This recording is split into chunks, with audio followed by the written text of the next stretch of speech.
So much for chiming in for another night of a Free Agent Frenzy show here on WardyNYM. Yesterday, we had a big show with Anthony Recker and Joe Sorrell, my co-hosts of the Bleav in Queens podcast. Today's not a podcast day, but we are still breaking down all the nitty and gritty that you need to know. But not only the Metropolitans here now in day 3 of the winter meetings, but MLB as a whole, as a lot of things have happened today. A lot of rumblings are going on. It's safe to say that not only for the Mets, but for many other teams, deals are certainly inevitable in the coming hours, potentially, or as soon as early tomorrow. A breaking news deal just happened as we're going live here. Mitch Haniger on a 3-year deal, I Bleav around $46 million to that being in, yes, the San Francisco Giants. However, it does not prohibit them from potentially landing Aaron Judge, in which there's been a lot of rumblings with Aaron Judge today on if he's going to sign with the Giants or the Yankees. John Heyman even went as far as to tweet out that he appears that, yes, he's going to Giants. Just to back check that tweet and say, no, I was wrong, I apologize. The Yankees have not been informed yet. So what we do at $43.5 million, thank you, D-Book. I appreciate that. But more than anything, before we get into it all, because we're breaking down Kodai Senga, as you see here, big updates regarding him. Jamison Taillon, Nathan Eovaldi, Ross Stripling, going down the list, Jose Quintana. Offensively, Brandon Nimmo, other guys that the Mets could fit in this lineup. Bullpen, Andrew Chafin, we have some big updates regarding him and plenty more. So like I said, stay tuned, sit back, relax. This will be a fun show tonight. Make sure to smash that like and subscribe on. As always, everybody, greatly appreciate it. And again, thank you all so much for being here. We're less than 1,000 subs away from 20K for the largest Mets platform here on YouTube, not directly affiliated with the Mets or SNY, and that's all thanks to you lovely viewers. So thank you guys all so much in advance. And of course, I have to let you all know that today's show is brought to you by BetOnline. BetOnline is your number one source for all your sports betting needs. So make sure you head over to betonline.ag using promo code Bleav at BLEAV. That way you get yourself a 50% off welcome bonus. BetOnline, it's where the games begin. And now, folks, let's let the show begin. How are we feeling, everybody? Happy Tuesday. It's Tuesday, right? I'm losing track of my days. I mean, I've been staying up till minimum 2:30, 3 a.m. Eastern every single night, making sure I'm up at a somewhat reasonable time because I know signings can happen fairly early. Tracking these winter meetings has been hectic as all heck, literally on my phone 24/7. That'll be the case for the remainder of the week, but I know, just like myself, I'm not the only one. Everyone, every diehard Mets fan, a lot of baseball fans are doing the exact same thing. So we got a lot to get into. We have the nit and gritty to discuss here in the show, everybody. But more than anything, thank you all so much for chiming in once more. Guys, how we feeling? How's everybody feeling? I'm not going to do a roll call because we already have over 400 viewers. It's going to take too long to do that. Shout out all my members, Sprite, RP, all you guys. Thank you so much. All my loyal viewers, over all my new viewers. Thank you guys so much. It's crazy to me. You know, interacting with Mets fans today, it's a lot of them looking very optimistic, and a lot of Mets fans honestly looking like they didn't just sign Justin Verlander, who's already on the wall behind me. As you guys see, we got Verlander up there along with Mad Max and Linnett to win it, that being Francisco Lindor when he was acquired by the Mets. So I understand Mets fans being concerned until there is a result with Brandon Nimmo, because I am a heavy advocate of Brandon Nimmo. I'm someone that's been preaching that Brandon Nimmo needs to return to this team, and if he doesn't, they have a gaping hole that is not going to be easy to address. I don't see a world where they properly address the loss of a Brandon Nimmo. However, what I will say is that right now, everything that we've seen is that the focus is on starting pitching. Andrew Heaney, who was among the pitching targets of interest for the Mets, he signed a 2-year deal with the Texas Rangers today. So he is no longer on the board as a fit, as say a depth rotation piece for the Mets. He will be alongside Jacob deGrom now in Texas. So cross him off the board, folks. But what we do know, the latest moves from the Mets, let's get into the minor league deals. Then we'll get into the big stuff. All the free agent updates, as you guys see there. I have it rolling, so you see the graphic for like 4 minutes, and then it goes on to highlights for a little bit of Senga, Taillon, and Eovaldi, because those are the biggest topics of discussion among pitchers that the Mets have interest in right now. So keep that in mind. Yes, I know about the Mitch Haniger news. Thank you so much for that. Mike, thank you so much for the dono. Appreciate you, my man. Giants, yep, we talked about that already. Mitch Haniger, that's a good deal for the Giants, and it's not prohibiting them again from landing potentially Aaron Judge. And we've even seen Carlos Baerga discuss today, who broke the Justin Verlander news a day before it happened, that yes, they're going to be pursuing Carlos Correa as well, even in the scenario where they land Judge. So Giants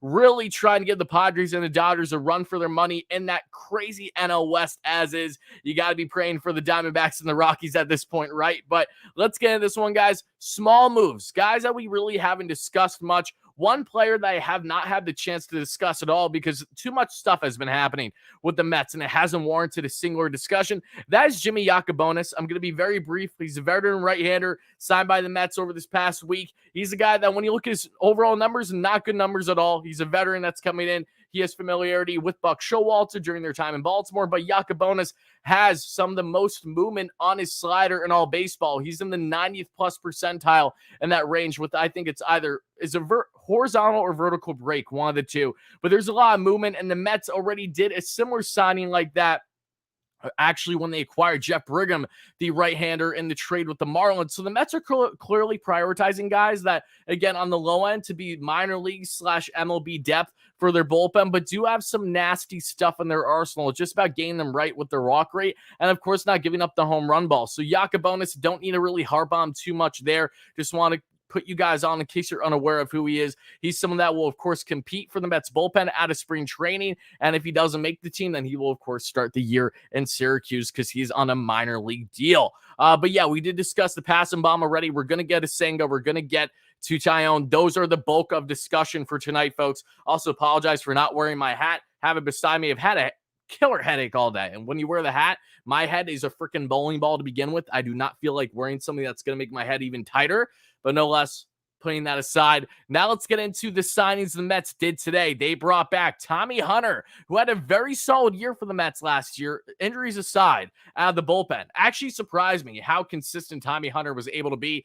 And Sean Reed-Foley, both on minor league deals. Now, guys, when we talked about Sean Reed-Foley, he was one of those players that when you saw what was happening with the Rule 5 draft with the roster, there was potential, at least, that for Sean Reed-Foley, if he was, if he was going to be, cut from the roster, basically, that he could be re-signed on a minor league deal as he's rehabbing back from Tommy John surgery. So that just happened. SRF at his best is a guy that can eat multiple innings for you out of the pen. But again, is still someone where I don't know if he's going to get much of any playing time with the Mets when he's eventually back from his injury. Tommy Hunter, however, really solid depth to come out of the back end of the pen, or, of course, at minimum, being in the minor leagues with Syracuse. I really like Tommy Hunter. And again, someone that was able to stay relatively healthy for the Mets this past year, was solid in the bullpen when called upon. That is certain. So those are the smaller moves that transpired today, everybody. Again, shout out everyone for chiming in. Greatly appreciate it. I'm going to just need a minute, everyone. Like I said, I'm still not 100%. For people that aren't aware, I have been dealing with, really since the wild card series for the Mets, I have been dealing with a sense of anxiety and things like that. So the biggest thing that I've noticed is, you guys know I talk fast as is, but when I do it for a long period of time and I'm not having co-hosts or anything like that, I may just need a minute to like sit back and just kind of get myself calm, cool, and collected, because I get hot very fast with what I do with these bright lights on me. So just apologies in advance if, say, I slow down in my speech a little bit or just need a minute, a quick break. Trust me, there's reasons for it. And yes, I'm okay. It's just something that I'm dealing with currently with having anxiety. It's pain in the ass. Literally, I'm doing nothing wrong. And yet it's going to be like, all right, we're going to give you a problem. That's what we're going to do. And no, I am hydrated, Michael. Thank you. Yes, I'm aware of the hydration aspect. Yeah, I'm always pounding water. Seriously. But again, shout out everyone in here. Greatly appreciate you guys. Senga is on the market. He is not a player that needed to be posted. He is an open free agent, unlike Masataka Yoshida, who will be officially posted from the MPB tomorrow. So just so you guys know, Masataka Yoshida is the coveted corner outfield bat. Huge contact bat that's coming from the MPB. He is officially posted from, I Bleav, what's his team's name? The Buffaloes, I think, or the Bisons, one of the two. And I know that the Yankees, among some other teams, do, and the Red Sox do have interest in bringing him in, especially in the scenario where if the Yankees lose someone like that being an Aaron Judge, they're going to want to fill that void in the outfield and fast. How's it going, Thomas? Great member. Appreciate you being here. Let's see. Mitch Haniger of the Giants. Yep, saw that. Let's see what Matthew has to say here. Matthew, how's it going, my man? He says, at this moment, do I think Nimmo is going to return? I'm cautiously optimistic with Nimmo right now. I'll say that. I think the Mets, I think there's that minimum of 50% chance that Nimmo returns. I'm hoping closer to 60. I think the reason why it's just a big question mark is because he is such a massive market right now. And it feels like, from everything that's been reported, that he is not a number one priority for the Mets at the moment. I think that's the biggest thing. With the Mets focusing on their pitching right now, the belief was that the Mets would shift more focus to Nimmo after the DeGrom situation was handled. But it would appear as of now that from what we know reportedly at least, that's still not the case. So I would say with Brandon Nimmo, I don't know exactly how much the Mets are in on him right now in regards to prioritizing him. However, what I do know is that they want him back and they need him back. Okay. Brandon Nimmo is someone that I can get on a long tangent of for easily an hour because there's simply no better outfielder out there on the open market. And via trade, Kevin Kiermaier was tagged to the Mets today. Who in God's name wants Kevin Kiermaier as a Brandon Nimmo replacement? Still a strong glove, but an anemic bat and not a guy that you should be having in this lineup, especially after the Phillies just went out and got Trey Turner, especially after the Giants just got Mitch Haniger. They're still trying to get Judge, and they're in on Carlos Correa, okay? So big NL teams are going – a lot of teams are already good are starting to become even better. They're trying to build these super teams now. So it's vital for a Mets team that already has – Brandon Nimmo, who's one of the better center fielders out there, to make sure that you bring him back, whatever means necessary, simply for the fact that you cannot replace him properly. I don't foresee a world where the Mets are going to go out and trade for Brian Reynolds from the Pirates, who asked for a trade. Why, you might ask? The Mets have been stubborn with trading their top prospects. Why would the Mets all of a sudden now be okay with trading their top prospects? Maybe I get it because Reynolds is a great bat, more of a home run bat, not nearly as good defensively, not a guy you would love in center at all. However, younger, 27, 28 years of age, multiple years of control still. And yeah, I can understand giving up top prospects for him, but I just don't see a world where the Mets would do that. I really don't, okay? The Mets are clearly trying to build their farm, develop their own talent, and then spend big on top players in free agency when it is right to do. That's what they did with JV already, which is awesome. I love that they were able to fill that void ace-wise this fast after losing out on Jacob deGrom. But in a nutshell, while Andrew Benintendi we're talking about, Andrew Benintendi is a really solid player, great contact hitter, was in favor of the Mets acquiring him when they showed interest at the trade deadline before he got dealt there to the New York Yankees. Benny's not someone that's going to play center, and Starling Marte's not someone that I'm comfortable with playing center field. Buck Showalter just said in a presser literally right before going live tonight that when you look at Starling Marte, he's someone that if you give him the assignment, he can handle it, but he needs like time to adjust, and he's not someone that you want to move around much. Okay, so whether that's where he is in the lineup towards the top of the order or where he is in the outfield, there's a reason why the Mets kept him in right all year long, even though they hadn't played there previously in his career. They wanted him to get adjusted and stay there the entire time, and it makes sense because he has the best outfield arm by far. So you want that big arm in right field to drill down guys going at either at first, second, or, even at times at home. So my simple point is that with Starling Marte, he's already in his mid-30s. He's continuing to get injury prone. He's going to continue to slow down a little bit, as amazing of a player as he is. I don't see the upside in putting him in center field without it falling flat on its face and hurting the Mets in the end, quite literally by him inevitably getting hurt at some point. Not that I wish it. It just feels inevitable when you're dealing with a guy of him, his stature, and his type of play style. That is exactly further reasons as to why I want Brandon Nimmo back on this team. If the Mets had a plethora of options center field-wise in the free agent market, it's a different discussion, completely different discussion. But the fact of the matter is that it isn't at all. It's Brandon Nimmo. Here's Brandon Nimmo among center fielders. Here's everyone else. There is such a significant gap that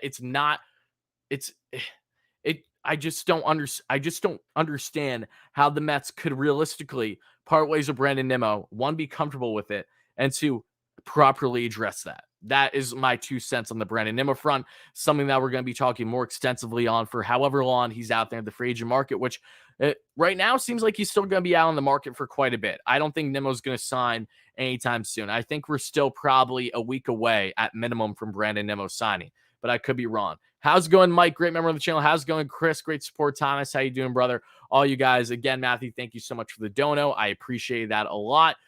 But guys, give me 1 second. I'm going to get some water. Then we're going to talk further about this. And speaking of guys who the Mets maybe, just maybe, could have considered as a Brandon Nimmo replacement. Again, great glove, but the bat hasn't been there for multiple years now. His swing has been all jacky as all heck. He's always adjusting. Cody Bellinger signed a 1-year, $17.5 million deal today with the Chicago Cubs. So for anyone that was in favor of a Bellinger reclamation project, that's not happening. So another guy, Bellinger would have been the only guy that I truly would have been like, okay, the glove's definitely there, but the bat concerns me as all hell that I would have been willing to take a flyer on in this scenario where you lose Nimmo. Not that I'm in favor of that over Nimmo. I think it's definitely a downgrade from Nimmo, no question. But he's a guy that you know that there's still some potential upside, and now he's not an option. So why even bother? Why even bother trying to risk losing Brandon Nimmo at this rate? I don't think the Mets are trying to lose Nimmo. It's just the matter that there's like at least like 10 to 12 teams in on Brandon Nimmo right now.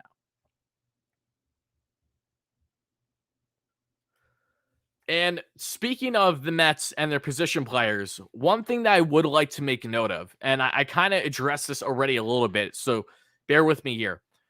In this scenario where Brandon Nimmo either returns or leaves, I will genuinely be shocked if the Mets do not still add something offensively to this team of significance. Now, what does significance mean? I can't answer that for you. Does that mean a bona fide home run bat, say via trade? Does that mean a great contact hitter in the free agent market? Whatever that bat or bats may be, the Mets know that as things stand now, even in the hypothetical, where they went into next season with Brandon Nimmo re-signed back at center field, and they don't really do much else, right? Say they have Francisco Alvarez, say they have Mark Vientos, Brett Beatty get time in DH / their respective positions. You're banking on a lot from your top prospects there to be that spark that you need when the competing teams in the NL are only getting better. And for a Mets team that is in this quote-unquote win now stage, that just signed Justin Verlander to a record-breaking deal, the same as Max Scherzer, you know you have a short window with these stars in your rotation. You know you have a short window with some of these guys before they actually hit the open market. Pete Alonso, Jeff McNeil, they're free agents in 2025 if you don't re-sign them to extensions by then. You know that you only have so much time to really build a consistent competitor with this core group. So in what world would it be feasible for a Mets team that even if they go balls to the wall in their rotation, even if they sign a Senga, Taillon, whoever it may be, really load up that bullpen, you're still going to face more than likely the same issues you had offensively last year, if not worse this upcoming year, while Trey Turner's on the Phillies, while Aaron Judge may be on the San Francisco Giants. Carlos Correa might be on the Giants. Carlos Correa might be on the Cubs. Not that that's going to matter as much, but point is that more stars are coming to the NL. There's more stars potentially coming to the NL East that are not going to be on the Mets. So for a win-now team over this next 1 to 2 years at minimum, it would be counterproductive to focus heavily in one area while not properly addressing the other. So that's my biggest thing. And I'm pretty damn sure the Mets are aware of that. And I think it's going to come down to just making sure you have the right fit, okay? We don't need the prettiest names offensively. We just need the guys that are going to work. We need more slugging in this offense, right? You need, of course, a Brandon Nimmo, first and foremost, to come back to this team at the top of your lineup to be that on-base king. If you don't have at minimum Nimmo and, say, another solid bat, yes, maybe Francisco Alvarez is going to rake and be exactly what the Mets need next year. Yes, maybe a Brett Beatty is really going to shine and be given more opportunities than we expected. But those are uncertainties when the Mets need certainties for at minimum this next 2023 season. So that's my biggest thing that I will say. I'm not against the kids' game playing time. I'm in favor of the kids' game playing time. I hope it happens. But those are not people that we should be relying on right now, okay? Because if that falls flat on its ass, yes, you might be in a decent position where come the trade deadline that you can properly address things. But the Mets also need to change their mindset from what it was this past year's trade deadline.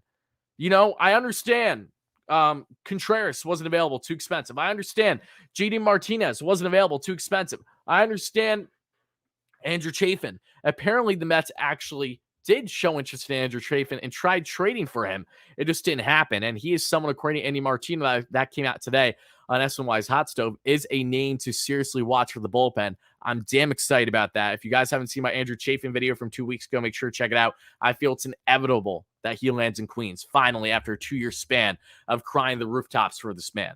But going back to my original point again is the Mets, they just need to make sure that they round everything out, okay?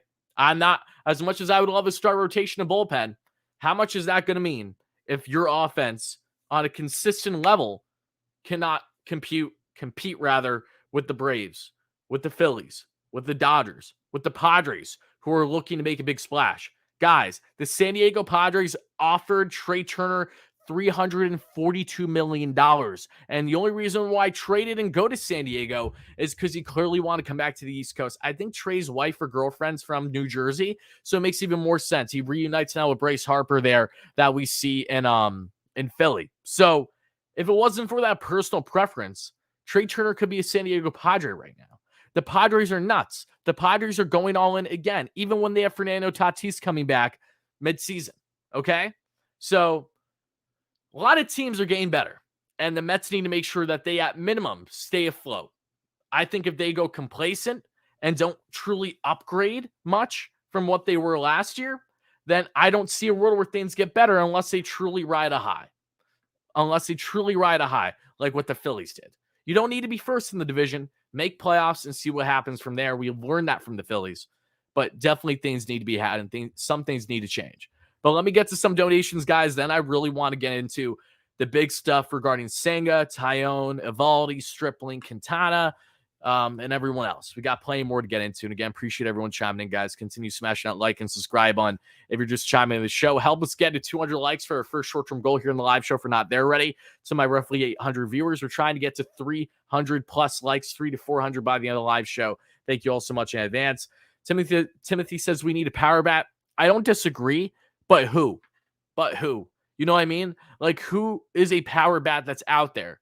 Josh Bell, who's somewhat of a power bat, just signed with the Cleveland Guardians, which I'm okay with. Josh Bell's splits the past couple years have been so bad. Would have loved him at the trade deadline, but as soon as that man got to San Diego, he was absolute garbage. He was doo-doo up until he played the Mets, of course, that we saw in the wild card. That still stains. But point is that there's not a lot of crazy big bats out there. Mitch Haniger would have been a really nice fit for this Mets team, and he just signed with the San Francisco Giants. So that's already a power bat that on a good year can easily give you north of 30-plus home runs, right? As long as he's healthy. Power bat options are few and far in between in free agency. And you have to look at the trade market then, and I don't disagree. I think the Mets will certainly do that if they haven't already. But who's that going to be? Really, who's that going to be? That's a big question mark. And I hope that the Mets just surprise us like they have plenty of times with deals. And it's like out of nowhere, the Mets acquire this player. It's like, oh, okay, this actually makes sense. I like this as a fit. Timothy, thank you for the dono. Dean, thank you so much for the dono. Let's see. Pete Cromstone is a great example why you don't trade away top prospects, especially at premium positions. Our view of center field would be different. I agree to an extent. However, I will say the Mets did put effort in bringing back Javi Baez. And I think if the Mets re-sign Javi Baez, people wouldn't even be talking about the PCA deal nearly as much, especially when Trevor Williams pitched his absolute ass off during his time in Queens. Anyone that thinks Trevor Williams wasn't a pivotal part of this team since he was acquired here at the 2021 trade deadline has no clue what they're talking about. That guy ate so many innings, consistent innings, and was borderline elite for his role as a swingman. Truly the best that you could ask for with around a 3 ERA. As a reliever, he had like around a 2 ERA or so for the Mets this season. He was simply disgusting. But point being is that, yes, I agree. And I think because of the Mets giving up PCA and not bringing back the star of that deal in Baez, I think that further reaffirms them as to why they want to make sure they don't give up top prospects for rentals unless it's something that they feel can benefit them more than just that half season heading into postseason. Thank you for that dono, Dean. I appreciate that. I know we have talked about the Bassett and Senga possibilities, but what are your thoughts on Manaea? I am not a fan of Sean Manaea one bit. Sean Manaea was absolute garbage for the Padres this year. Started off hot through his first month and a half. Absolute doo-doo for the majority of the season. Sean Manaea fell off at a complete cliff this year. No, thank you at all. I'm not in favor of Sean Manaea. Sean Manaea as a swing man, I don't hate it. But Sean Manaea as a bona fide starter in this rotation, I'm not a fan. I'm going to come out and say it. I was a fan of Manaea last year, but he's continued to regress now. Not a fan. Definitely not a fan. And there's a reason why he's not even close to being on the Mets' radar among mid-level pitchers. Manaea is a number 5 right now, I would say. He's a number 5 at absolute best. He was not good last year at all. Like, at all. And Padres fans will tell you the exact same thing. He got beat up down the stretch. Mets, thank you for the dono. Let's see. If Nimmo leaves, maybe Conforto would accept a show me contract with Mets to build up his worth. The more I think about it, for 1 year, it could be worth the risk. Here's the thing, though. You're not putting Conforto in center. That's the issue. You still have the same issues if you landed Conforto, okay? And one, I don't think Conforto's coming back as much as I love Conforto. But two, you face the same risk. Conforto isn't a comfortable center fielder. You're not going to put him in center. You're going to rotate between Canna and Marte. And Buck just made it clear today that Marte's someone that you can't rotate with. Like, you need to keep him in one position basically the entire year, not only for his role in the lineup, but where he is in the outfield. Buck literally just said that today. So, yeah, I don't see a world where the Mets would constantly rotate between, say, Canna and Marte in center. Not happening. Pat Mets, thank you so much for the dono, though. I appreciate that.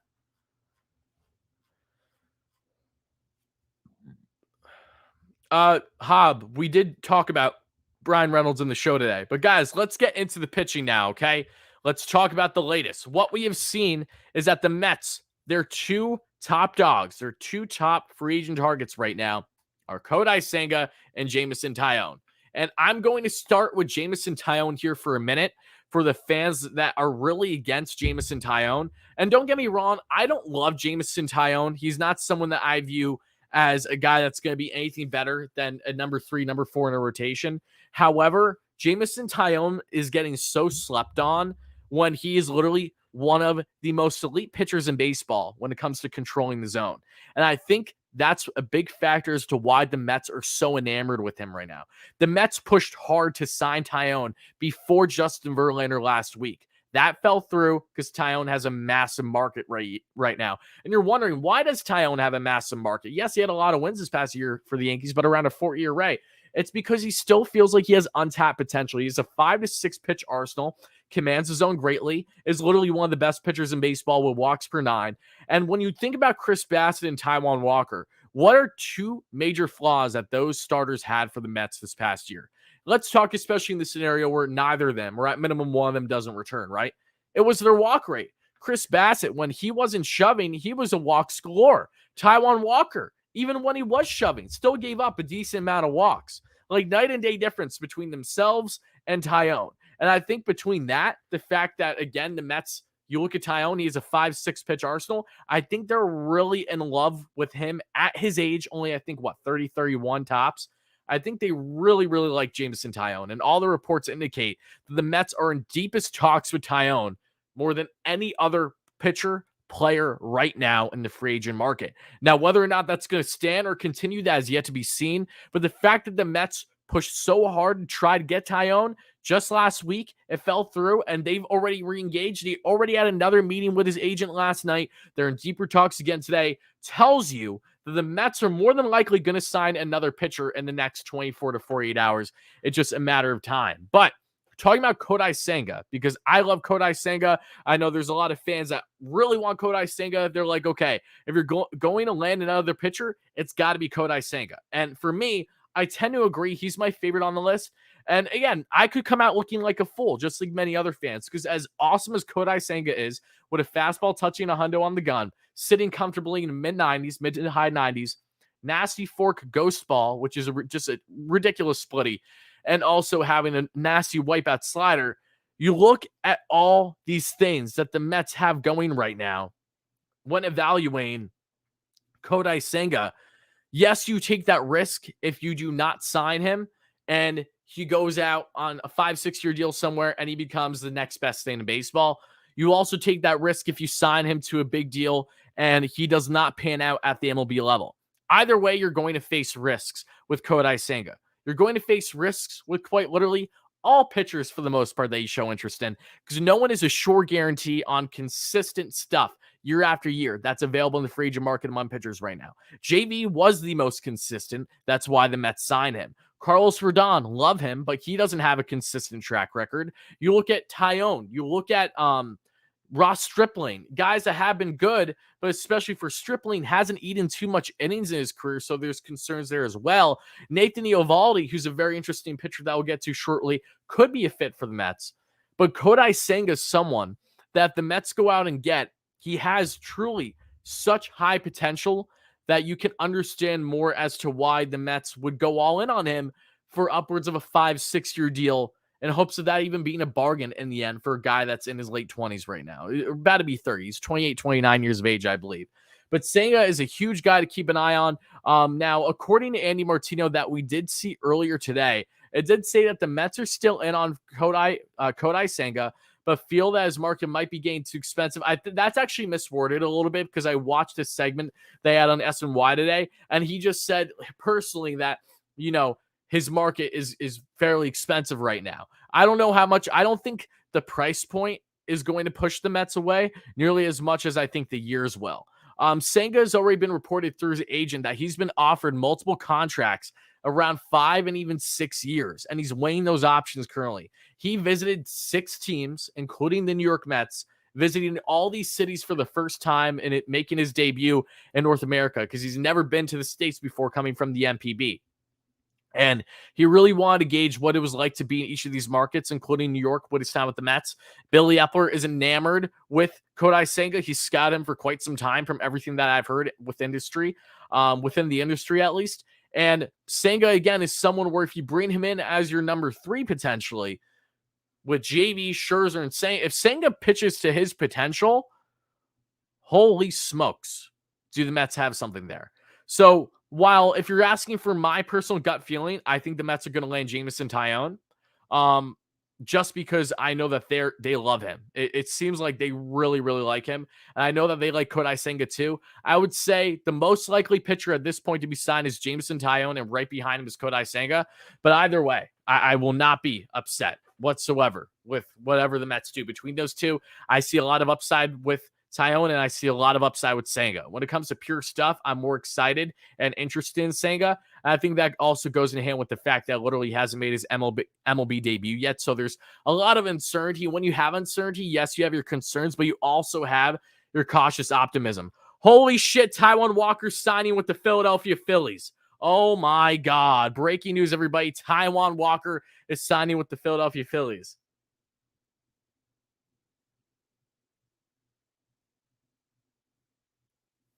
Taijuan Walker signing with the Philadelphia Phillies. You've got to be kidding me. I'm not nearly as upset about Ty leaving as I am with him going to Philly, bro. Are you serious? Are you serious? The Mets need to make sure they respond to this, man.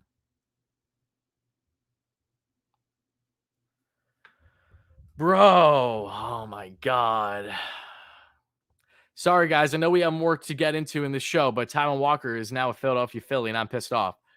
So we got that go. Again, the NL East is getting even stronger, guys. The Phillies, they got Turner, now they got Ty. Damn it. Breaking. I miss my boy Jacob DeGrom. I get that, Charles. Thank you for the dono. At least you got JV. So that's always a good thing. Charles, thank you for the dono. The years don't matter unless he's offered 7. He would be a rookie on opening day, so you would have 6 years of service time either way. Let's say he gets 5 and then 6 years decide in arbitration. Yeah, that makes sense. I'm not against that at all regarding Senga. Dean, thank you for the donation. He says, people said Nimmo couldn't play center. What about McNeil in center? I think you're just having too much concerns putting McNeil in center. I think you're furthering his injury risk when that's not ideal for a Mets team that desperately needs to make sure that he stays healthy. I get what you're saying, though, Dean. I do. And thank you for the dono. Yes, not Kodai Senga. Taijuan Walker is a not New York man. He's a Philadelphia Philly. We've heard nothing about Taijuan Walker literally until now. Literally until now.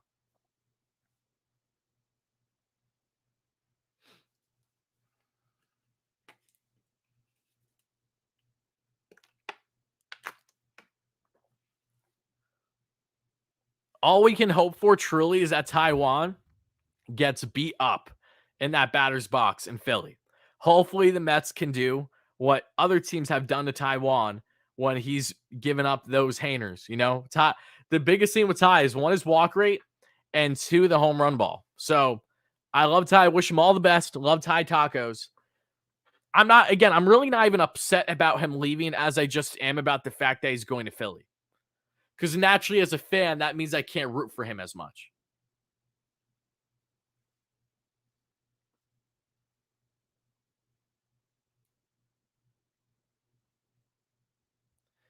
Let's see.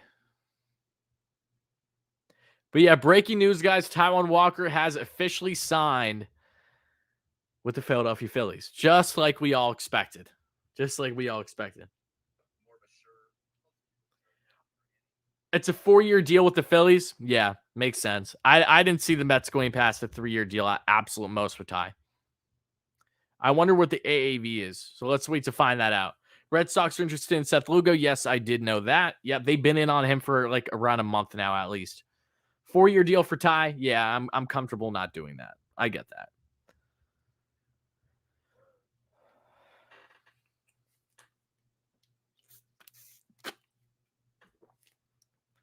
Just wants to say Phillies suck. Thank you for the donation, Dean. I appreciate that. Hype in the chat to you, Dean. Greatly appreciate that. Why are the Phillies grabbing players from the rivals? Why? Because they're talented players. It doesn't matter that they're coming from rivals. If anything, it incentivizes them more to make sure that they don't return to said rivals.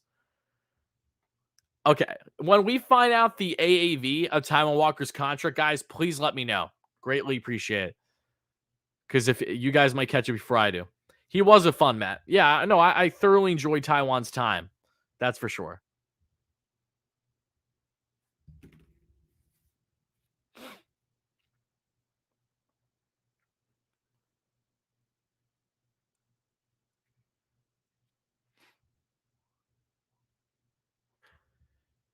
Taijuan, that's so weird. That's just so weird. Isn't that weird? It feels weird. But yeah, no, Taijuan Walker's now a Philadelphia Philly. I'm debating if I should change the style of the stream at all. I feel like I don't really need to, right? I think what I'll do is after the show, I may just change the thumbnail to Taijuan Walker, like in a Phillies outfit or with a Phillies logo on him. I'm actually going to change the title real quick though, so bear with me.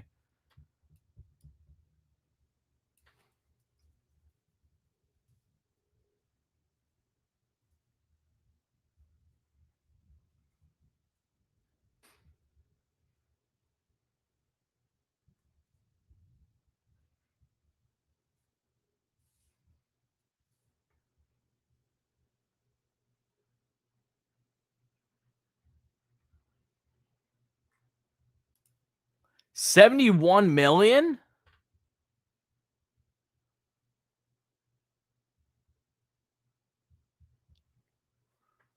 $72 over 4?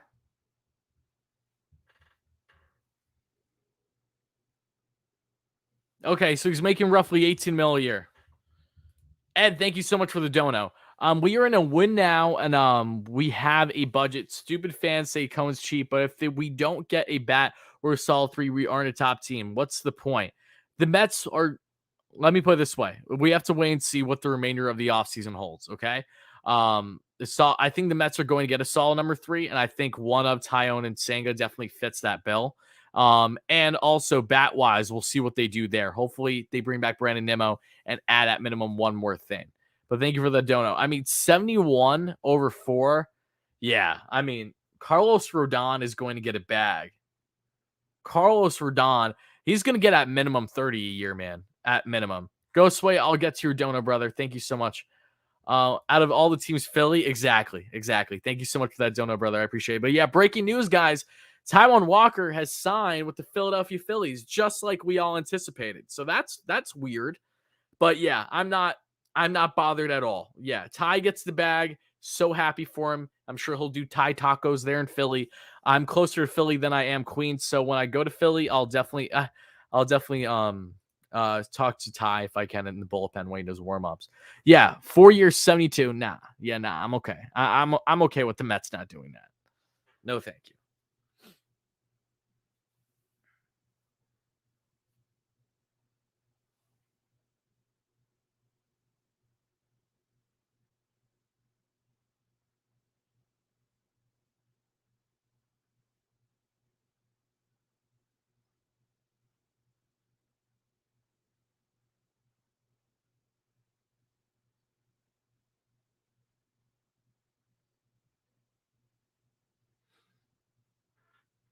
Okay.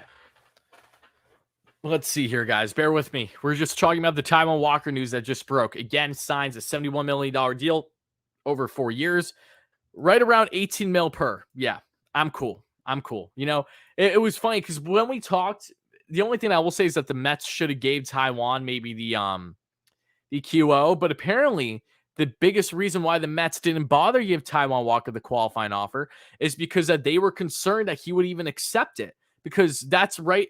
You know, that's literally, it's just under 20 mil for a year. And Ty did enjoy his time in New York. So it wouldn't have been surprising if he signed that deal. So yeah, I'm not bothered at all. But this type of deal really does tell me that, you know, when you look at Senga, even Taillon, everyone's going to be expensive. Everyone's going to be expensive. Mets are going to give a decent to big overpay for either of these two pitchers should they land either of them. It's just a matter of as long as that overpay is worth it in the end, because they're both going to be multi-year deals. Taillon's probably going to get at minimum a 4 or 5 year deal. Kodai Senga's getting a 5 or 6 year deal. So whoever the Mets get as their middle guy between these two at minimum, it's going to be a big contract for sure. It's definitely going to be an overpay. You just have to hope that overpay for these guys is far more worth it and far greater and has far more upside than doing the overpay that the Phillies just did. Because I'm not fazed at all by the Mets not going there for Taijuan Walker. One bit. I'm truly not.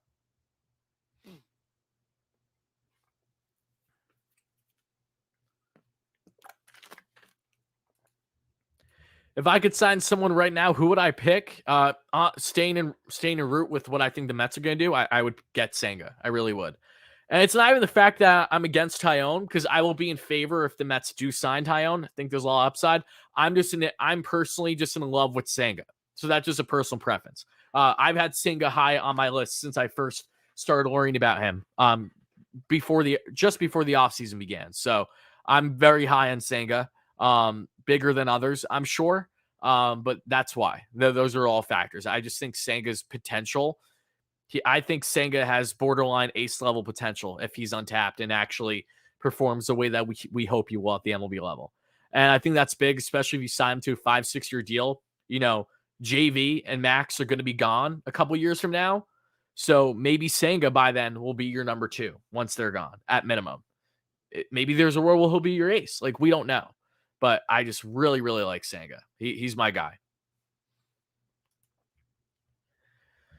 Can we sign Rodon? Nah, I'd say that's unlikely at this point. The Texas Rangers signing Heaney today really makes you think that Rodon's going to go to the Yankees. I think there's a great shot. Maybe he'll go to San Francisco if they really want to try to reunite there. But yeah, I don't see the Mets getting Rodon at this point. I don't. I think it was one of Rodon or JV, and they went with JV, and that's perfectly fine.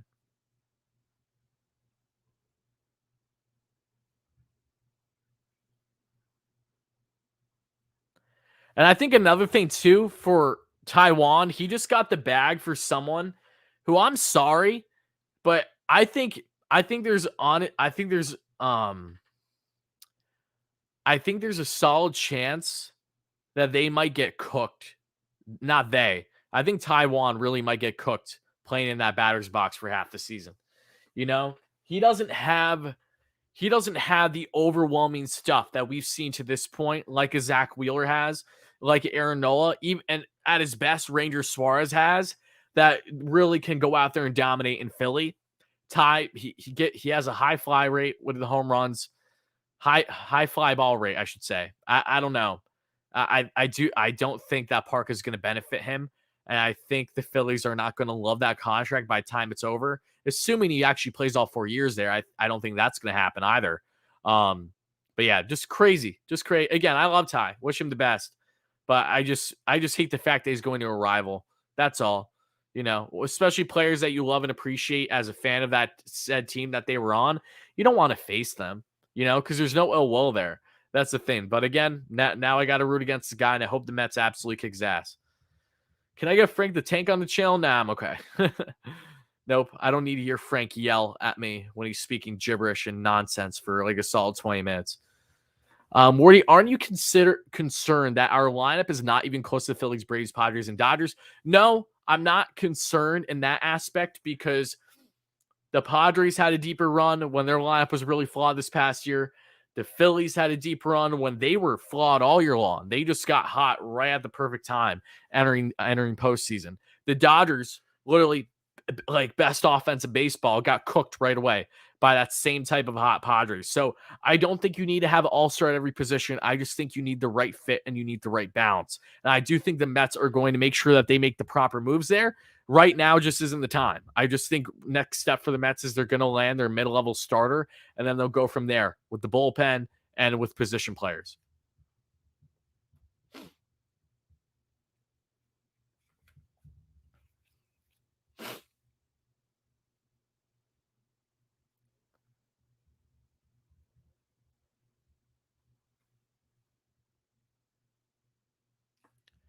Let's see here, guys. Bear with me. I'm just reading all your tweets. Let's see. Justin, thank you so much for the dono. Justin says the Mets need to make a statement signing. F it and go in and get Rodon or Senga, but we need a bat badly. Is anyone left besides Nimmo, though, who fits? I would probably say out there, Andrew Benintendi is the only guy that I say fits the mold as a high contact guy, phenomenal at the plate. The biggest issue with Andrew is you're not going to put him in center. If Nimmo never developed properly in center these past few years and he was more as a left field guy, then I don't think we have much of a discussion here. I say, okay, if Nimmo gets the bag, you go out and get Benintendi, fill that same role. But the focus here is more heavily on the defense than it is the offense, because Benintendi is a very similar profile to Brandon Nimmo from an offensive standpoint. Both big contact guys, great eyes at the plate, will take their fair share of walks, do not strike out much, but it comes down to the defense when you're evaluating him.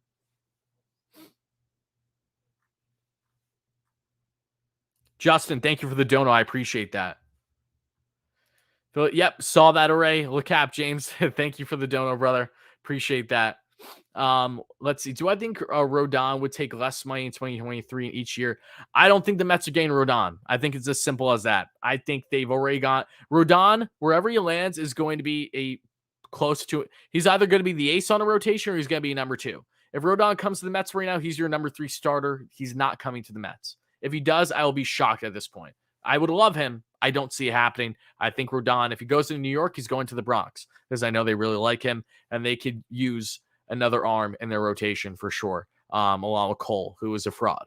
But let's get more into discussing Nathan Eovaldi. It was reported by Andy Martino today, guys, that in the scenario where the Mets do not land, if the Mets do not land, that being in Kodai Senga or Jameson Taillon, the Bleav is that next up on the list among the middle-level starters in that mix will be right-hand veteran, former Yankee and Red Sox, and Nathan Eovaldi. So Eovaldi is another name, another pitcher to keep an eye on. Same thing with Ross Stripling, who the Mets have been in touch with. The Mets have been in talks with literally every starting pitcher imaginable. Jose Quintana, you name it, like literally everyone. And that's them doing their due diligence. But it is clear that as of now, it is Kodai Senga and Jameson Taillon. They are the top 2 priorities among pitchers that the Mets are seeking at the moment.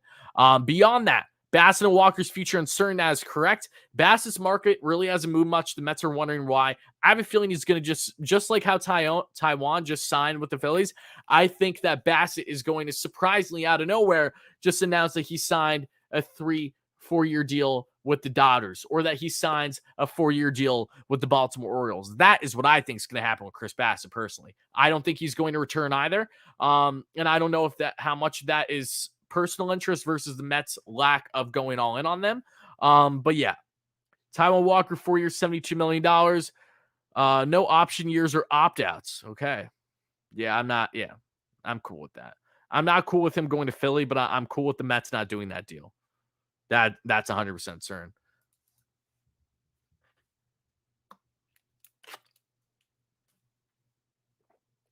What do you think about John Means out of Baltimore? Means is coming off of his TJ. I don't think the Mets will do a deal like that personally. I think if the Mets trade for a starter, they'll trade for a more bona fide and established one. Means was also a sticky substance merchant prior to his injury. I'm cool. I think if there's one pitcher to look at if via trade, if the Mets really didn't get anything in free agency, which I don't see happening, I would keep an eye on Brandon Woodruff if the Mets could really try to wow a deal with the Brewers. But I think that's wishful thinking. I am almost 100% confident the Mets are going to sign a free agent pitcher as their next mid-level starter. And I also think it's going to happen in the next 48 hours. So yeah, that's my thoughts at the moment. I don't think the Mets are going to trade for a mid to high level pitcher. I think next up is still in free agency. And actually, let me check real quick on Nathan Eovaldi's stats because he's been up and down pitcher in his career. And guys, if you're just joining the show, to my roughly 1,000 viewers, thank you all so much for chiming in. Continue smashing that like and subscribe button. It's greatly appreciated, folks. The breaking news, as you see in the title, wait, no, I didn't update the title. I got to change that. Is that the Phillies have signed Taijuan Walker to a 4-year, $72 million deal. And of course, guys, help us get to 20K subs for our next short-term goal. We're less than 1,000 away. And I'm lagging like a mofo. Can it stop lagging? Thank you. I look up fan graphs for 1 second. My computer's like, we're going to lag like crazy. But I do want everyone to know as well, we're doing a massive giveaway on the channel once we hit 20K. We are doing a Justin Verlander jersey giveaway once we hit 20,000 subscribers, which I'd imagine we will hit throughout the offseason at some point, hopefully sooner rather than later. So make sure to smash those buttons, share it with your friends, all that fun stuff, and help us get to 300 to 400 likes by the end of the live show. Greatly appreciate you guys. Thank you so much. So Eovaldi had a 3.87 ERA this past year, 4.31 expected ERA, FIP 4.30, expected FIP 3.46. I see. Okay. So Nathan Eovaldi is pretty much a cheaper Jameson Taillon. That's what I think I'm looking at here. Why, you might ask? Well, Jameson Taillon walk rate this year was around a 1.6. What is Nathan Eovaldi's walk rate, you might ask? It's 1.6. Nathan Eovaldi, over the past 3 years, has been among the best pitchers in baseball with his walk rate, just like Jameson Taillon. So if you're wondering what's the interest there in a mid-level starter, the Mets are favoring guys, at least in the MLB, guys that can command the zone well. Kodai Senga is more so for the raw potential with his arsenal, the flame-throwing stuff, the forkball, the slider, while making sure that Jeremy Heffer can do his best with his command. But Eovaldi, 8.48 K per nine, a 1.65 walks per nine, home runs per nine, however, 1.73. Yeah, that's, again, when you command the zone, you got to make sure that you're locating well. That's the other thing. Him and Taillon alike have been prone to giving up the home run ball, so that's the main thing that the Mets would have to work with there. However, Eovaldi is someone that I understand the appeal if the Mets go out and get him. But I also understand why Taillon is more favored. And as you guys are saying in the chat, and I agree with you, pass, yep, he rejected a qualifying offer. The Mets are already going to be losing draft picks as is this offseason with going over the luxury tax to a certain degree. So I think that just further reiterates why Eovaldi is not number one on their list, along with the talent, obviously. Not a bad pitcher. Wouldn't mind him in as a number 4 per se. But, as a number 3, don't love it, don't hate it. I know that he was basically tasked as being that guy for the Red Sox the past couple years, though.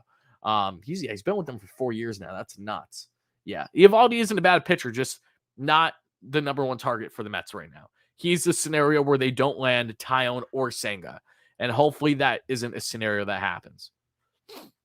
But let's get to some donations here. Pat, thank you so much for the donut. Pat says, in the front office's quest to find pitching, I hope they don't forget we could not hit lefties to save our lives last season. Yeah, that's something that the Mets have struggled with for multiple years. That isn't just this past year. And you're 100% right. 100% right. Please update the graphics and remove Walker. I cannot update the graphic at this time because everything's preset. It's a video that's running, so no chance I'm going to update the graphic with Walker. Walker signed with the Phillies. So as long as you know that, then it shouldn't bother you, Walter. But yeah, no, you're 100% right, though, Pat, regarding Mets not doing well against lefties. Second half, they did much better, but first half, it's still inconsistency for them, and it's definitely something that I would like to see them be better at. The Mets' best lefty hitters last year, folks, get ready for this. You ready? Nimmo, Jeff McNeil. They were literally among two of the best hitters, lefty and lefty especially. We definitely saw stretches of Lindor thriving from the right side, though. That's another thing for sure. Same thing with Eduardo Escobar. But yeah, no. The Mets, from a consistency level, definitely need to be a little bit better against lefties. Especially lefty. I'm trying to think, is lefty relievers or starters? I think it's lefty starters. Lefty starters have been the Mets' biggest bugaboo. Rick, thank you so much for the donation. Good evening. As an outsider looking in, is Cohen looking for star power? And also, congratulations on letting Taijuan Walker, by the way. I see you're a Phillies fan, Rick. Is Cohen looking for star power without seeing how they would gel as a team? Is star power or chemistry more important? Yeah, you know, I think you need, it depends on the position, right? I think you need both. I don't think that you can just have a star come in and completely let that evade from team chemistry. It's really difficult to pick one or the other. But if you're asking for just my personal opinion right off the riff, I don't know. I would almost say star power because the Mets have had good team chemistry for sure, but you do still need a level of stardom, a level of eliteness, a level of consistency to be effective at the MLB level and to be a top contender. So it's. I know I gave you a twisted answer, but it's not as easy to answer as I would like it to be. Rick, thank you for that dono, though. I appreciate it. Let's see, Ed. YOLO, bring back Dick Mallon. Yeah, bring back Rich Hill. Who says no? Thank you for the dono, brother. I appreciate that. Starling was good too. Yeah, yes, you're 100% right. Starling was very good against lefties. Yep. A lot. The more I think about it, Mets hitters actually did pretty well against lefties, but it was lefty starters specifically because I remember spending time throughout the season looking at the splits, and it was the starters that was just like mind-boggling. For a good portion of time, the Mets just couldn't hit a lick. The first lefty starter the Mets hit this year, I'm almost certain, was Robbie Ray. Robbie Ray was like the first decent southpaw starter the Mets hit. And the Mets still lost that game because they lost that series at home against Seattle. They got a bunch of runs, but the pitching wasn't there that game. I forgot who started, though.